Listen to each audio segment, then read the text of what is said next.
So Mario Kart World is one of the main things that people have been talking about throughout June since its release earlier that month for Nintendo Switch. People have been talking about Nintendo Switch as well in terms of how fast it's been selling at our retailers.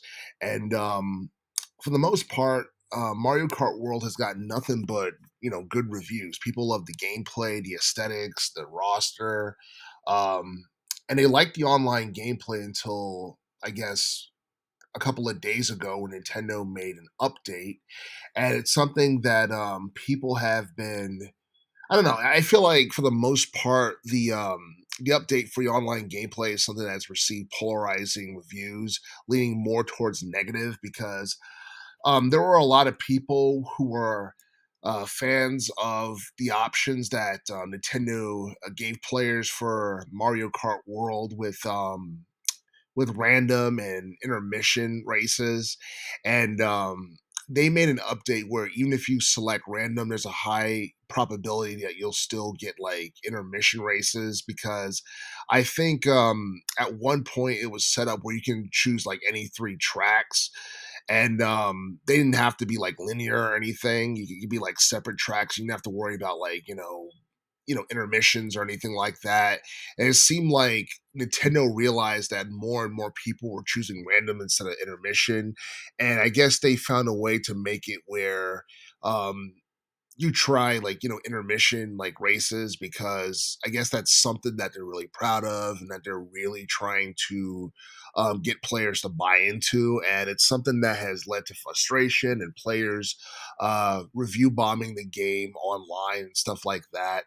And honestly, I don't know. I feel like it's one of those things where like Nintendo would have been better off just leaving things the way they were, unless people complained about it or what have you. And there's always that old adage: if it's not broken, don't try to fix it or what have you. But when it comes on the online gameplay in general, Nintendo has never really been too big on that. And I guess it's just me giving them the benefit of the doubt because when they release new video games, especially anything Mario related, it's normally like offline, like gameplay and stuff like that, unless it's like Super Mario Maker or whatever. But yeah, I feel like when it comes to like online racing games like the Mario Kart franchise, I don't think online, gameplay and racing was something that they put too much detail into in the past. And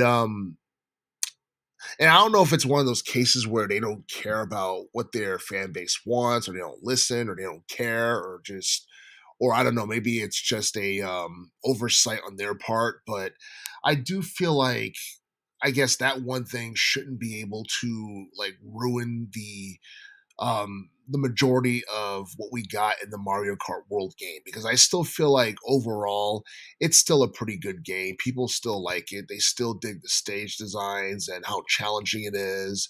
And I guess how Nintendo attempted to make it different from Mario Kart 8 Deluxe, because in Mario Kart 8 Deluxe we can get an open world map or anything like that. Um I feel like Mario Kart World, aka Mario Kart 9, is a game that has its own identity for the most part compared to its predecessor. And it's quite possible that if people continue review bombing Mario Kart World, it'll lead to Nintendo making updates where they kind of change things, where they went back to the way it was, where you can just choose either intermission races or random, and just no strings attached or anything like that. But yeah, for the most part I don't think it's going to stop Mario Kart World from being like one of the top video games of 2025.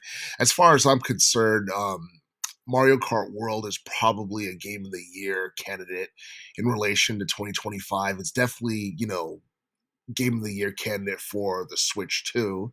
And we're gonna get dozens and dozens of more updates for Mario Kart World because it's going to be around for a while, and it's something that I'm pretty sure like Nintendo will continue updating to appease fans and appease players and stuff like that. But at the same time, not everybody buys like Mario Kart games for like online racing or gameplay or anything like that. They mainly buy it for like the Grand Prix or the offline, gameplay and stuff like that. So for those who buy it for those reasons, I don't think the online gameplay is going to be something that's going to bother you as much as those who mainly got Mario Kart World solely for the purpose of playing online. And you also got to know that Mario Kart World came out in early June, so there's still a lot of people who are playing the game throughout a majority of each day. And for the most part, that's something that would cause lagging and all kinds of issues online and stuff like that. And you know, I honestly feel like I honestly feel like Mario Kart games are just better off, being played offline. It's better to enjoy it playing offline than it is online because a lot of people know that Nintendo for the most part, they haven't really been up to par with like online gameplay in comparison to that of PlayStation or or Xbox or anything like that for the most part. And yeah, I mean, I'm pretty sure like Nintendo's going to do whatever they can to compensate for this.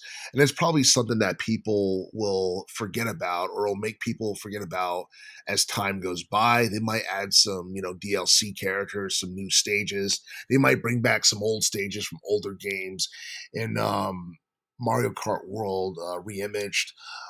Time will tell what Nintendo will do, but I do feel like Nintendo will definitely take action to try and smooth things over between now and next year.